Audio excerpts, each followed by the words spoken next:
Cet entretien, François Bégodeau, en ayant une pensée pour les Blancs. C'est le titre d'un de vos textes. Vous écrivez avec beaucoup, c'est un passage très drôle et très cruel aussi, je trouve. Vous écrivez, pardon, je cite, par le fait des migrations multipolaires consécutives au chaos causé par leur brutalité impériale, les Blancs vont disparaître, et je ne les pleurerai pas. Je dirais, bon débarras, mais aussi, dommage. Ils n'auront pas fait que des conneries, les Blancs. Ils avaient quand même une façon à eux d'occuper la vie, et accessoirement d'occuper la planète. Dommage, oui, comme à peu près toute disparition. Dommage la disparition des pièces de monnaie. Dommage des communautés villageoises. Dommage tel dialecte, tel patois. Dommage le foot hollandais. Mon pincement au cœur devant l'effectif tricolore à dominante noire est tout simplement nostalgique. Une pensée pour les Blancs, une dernière pensée pour les faces de craie, avant extinction de l'espèce. Fin de citation. Alors François Bégodeau, est-ce qu'il faut vous lire au premier degré ou au deuxième, voire même au troisième degré dans ce passage? Euh, je pense que il se trouve que ce passage-là et quelques autres lignes ont eu un destin un peu pénible pour moi, dans la mesure où ils ont été extraits de leur contexte, lus par un pseudo-philosophe d'extrême droite qui les a fait circuler. Ça m'a valu beaucoup d'insultes, beaucoup d'énervement de la part des droitards, bien sûr, qui voyaient simplement dans ce que je disais, c'est les blancs vont disparaître. Alors, déjà, ça les rend dingues. Et deuxièmement, je suis hyper content qu'ils disparaissent. Bon. Donc, en fait, il faut pas me lire au deuxième degré, au troisième degré, au quatrième degré, au huitième. Il faut me lire. Et je veux dire, tous les mots y sont. Et ce que j'essaie de rendre compte, ce dont j'essaie de rendre compte dans ce texte, comme d'habitude, le plus honnêtement du monde, et là c'est plutôt de l'auto-analyse, c'est de disséquer un affect. Et je pars de quoi? Je pars du fait que je vois la composition de l'équipe de France un soir de France-Espagne à l'Euro 2024. Bon, il se trouve que ce soir-là, j'étais pour l'Espagne parce que je suis un fan de l'équipe d'Espagne. Mais peu importe, j'ai quand même toujours un peu de tendresse pour l'équipe de France. Ça m'intéresse toujours un peu ce que fait l'équipe de France. Et là, je vois que l'effectif est quand même très, très... Enfin, il y a 10 noirs sur 11, quoi. Ce qui est une tendance lourde dans le football français depuis quelques décennies. Et je vois que ça me gêne.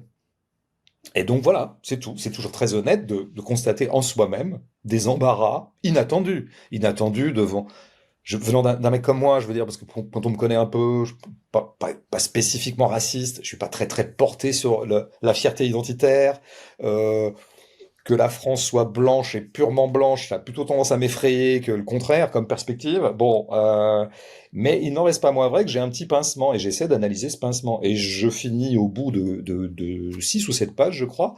J'en passe par beaucoup, beaucoup d'arguments qu'il faudrait lire en entier avant de juger le texte, pour dire, en fait, c'est la nostalgie. Et je pense que du coup, les droitards, ils devraient être contents d'entendre un gauchiste comme moi dire, mais finalement, c'est vrai que c'était pas nul notre culture. C'était pas que, il y a pas que à se flageller d'avoir été les puissances impériales particulièrement barbares et pilleuses pendant 5 siècles, et encore un peu maintenant dans certains points du voie. Non, non, non. Donc Je considère c'est pas de la haine de soi non, pas quand du vous tout, au écrivez contraire, ça, parce parce que que je dis c'est que ce que peut-être vous ont dit d'ailleurs, je sais pas, mais c'est peut-être ce que le reproche que certains pourraient vous faire en se disant mais quand même il y va fort, bon débarras, ils disparaîtront. bon Euh, débarras et dommage. Moi, j'essaie ouais, d'écrire très dommage, oui. précis. Le Ouais. problème, c'est qu'en fait, moi, j'essaie vraiment d'écrire très précisément, en pesant tous mes mots. Le problème, c'est quand après ça circule sur Internet, alors c'est une boucherie. Là, c'est n'importe quoi, n'importe qui s'en empare Puis après, du coup, ça me vaut quand même pas mal d'insultes, voire même des choses un peu plus violentes par moment. Donc, c'est compliqué, mais bon, il faut assumer. Donc, bon débarras, dommage. Bon débarras, dommage. Parce que et j'ai un rapport dialectique et ambivalent à la culture occidentale, si jamais ça a un sens. Tout ça, c'est une rêverie. C'est pour ça que le texte s'appelle Une pensée pour les Blancs. C'est des fois, on a des pensées pour... Tiens, j'ai une pensée pour les papillons qui vont tous disparaître. C'est des trucs comme ça, quoi. Parce que c'était beau, les papillons. Mais bon, ils vont disparaître. Bon, comme plein de trucs. Alors, dans la mesure du possible, je vais peut-être essayer de préserver ce que je trouvais bien dans les papillons. Et je vais essayer, moi, de préserver ce que je trouve bien dans la culture occidentale. J'aimerais bien qu'on écoute encore de la musique classique allemande dans un siècle. J'aimerais bien qu'on continue à lire Molière. Ça me plairait bien, parce que moi, j'aime beaucoup tout ça. J'aimerais bien qu'on continue à voir des films de Rossellini, ou des films de Jean Renoir, ou etc., etc. Moi, j'aime bien que les cultures se préservent. Et donc, d'où nostalgie, mélancolie devant ce qui disparaît, et qui avait sa beauté, même si ça a eu aussi, je veux dire, ça, ses écueils et le mot est faible dans le cas de l'Occident.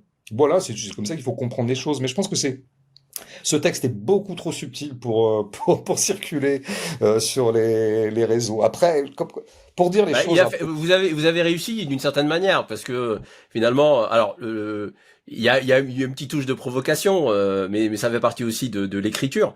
Et finalement, vous avez réussi comment dire, à lever une réflexion, même si tout le monde ne vous ont pas forcément compris, effectivement. Mais même quand les gens vocifèrent et hurlent, ça ne signifie pas que le contenu dans leur fort intérieur ne soit pas passé d'une manière ou d'une autre. Ça peut être Ouais, aussi ouais. une réaction excessive à une prise de conscience de ce que vous dites.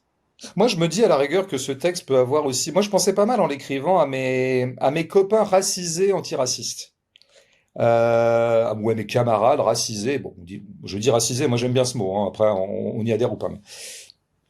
Euh, J'y pensais parce que je leur disais, mais c'est pas mal de témoigner de l'intérieur de ce que c'est qu'un blanc qui a une rêverie un peu comme ça, nostalgique sur sa propre identité, culture, civilisation. Enfin, tous ces mots sont très très sujets à caution. Mais je pense que c'est et donc je pense que ça permet aussi de comprendre. Comprenez, chers amis, chers camarades racisés, antiracistes, comprenez que ça puisse titiller des petits blancs comme moi qu'il y ait tant de noirs en équipe de France et que c'est pas forcément du racisme. C'est ça. Bah, quand on regarde l'Assemblée nationale, pardon, vous interrompre, quand on regarde l'Assemblée nationale, on se dit qu'elle n'est pas représentative et à juste raison de la France, que ce soit sociologiquement ou que ce soit culturellement. Et donc finalement, votre réflexion, c'est un peu aussi la même chose vis-à-vis de l'équipe nationale de football. Ouais, c'est ça. Bah, en fait, c'est bon. Je dis par ailleurs que moi, évidemment, le tableau esthétique que je préférerais pour une équipe de France de foot, ça serait trois Arabes, trois Noirs, quatre Blancs, ou trois Noirs, cinq Arabes, trois Blancs. Je veux dire, je veux pas faire de hiérarchie. Donc, moi, j'aime assez ça. En plus, je pense qu'il y aurait un effet de complémentarité, peut-être footballistique, si on creuse un peu. Mais ça, je vais dans un terrain un peu douteux. Et donc, moi, ça me plairait bien. Donc, oui, oui, je pense que on devrait avoir la même gêne devant des assemblées purement blanches, notamment, qui sont souvent d'ailleurs des assemblées de pouvoir. Dans les lieux de pouvoir, ils sont quand même très très largement blanco-blanc. Mais je pense que Et c'est sans pas mal. prolétaire, hein, il n'y a pas de prolétaire. Tout à fait. Mais si on veut lutter d'ailleurs contre les affects identitaires ou la crispation identitaire du moment, ou, ou si on veut essayer de dialoguer avec les jeunes droitards, les jeunes gens, les jeunes des petits blancs un peu apeurés là en ce moment, je pense que c'est pas mal aussi de temps en temps. Moi, je suis pas pour les comprendre absolument, hein. Je pense que quand même il y a un moment ils émettent de la violence et on n'est pas obligé de les chouchouter. Mais je pense que c'est pas mal de temps en temps de comprendre certaines micro-crispations qu'il peut y avoir dans le corps social. Et donc oui, moi je suis sûr que je suis pas le seul. En fait, devant une équipe de France noire, enfin à très haute dominante noire, je pense qu'il y a 10% de gros raslards qui se disent mais c'est quoi ces nègres dans mon équipe de France? Ça c'est les raslards quoi. Ok. Mais je pense qu'il y a tout un pan de la population beaucoup plus pacifique, beaucoup plus serein, et qui juste est un peu titillé de dire oh bah c'est quand même dommage, qu'on aimerait bien que trois blancs, truc. Ah bah, oui quand même, c'est bizarre parce que ça correspond pas à notre population, voilà. Donc je Oui, pense que c'est pas c'est représentatif, quoi, tout simplement, ouais, hein. C'est la c'est pas question de la représentatif. représentativité. Absolument, tout à fait. Et puis voilà. Bon, je pense qu'il faut savoir analyser ces jeunes, mais de la même façon que je pense que on est un bon militant anti-islamophobe si on comprend que ma mère qui ne politisera jamais sa position, qui ne la publicisera jamais et qui ne montrera aucune agressivité vis-à-vis d'aucune minorité, mais ma mère est toujours un peu gênée par le port du voile islamique. Voilà. Si on comprend ça, ma mère, prof de gauche, voilà, très très antiraciste, absolument irréprochable sur ces questions-là depuis toujours, eh ben, elle a quand même toujours, elle qui vient de l'oppression catholique vendéenne, elle a encore un petit pincement quand elle croise une femme voilée. Mais jamais ma mère n'ira emmerder une femme voilée. Jamais elle soutiendra les lois qui stigmatisent les femmes voilées. C'est pas du tout le sujet. Mais c'est toujours intéressant de comprendre par quels affects sont traversés nos compatriotes, les gens avec qui on cohabite, parce que ça permet de mieux les connaître et ça permet aussi d'ajuster peut-être nos pratiques politiques ou nos discours. Merci.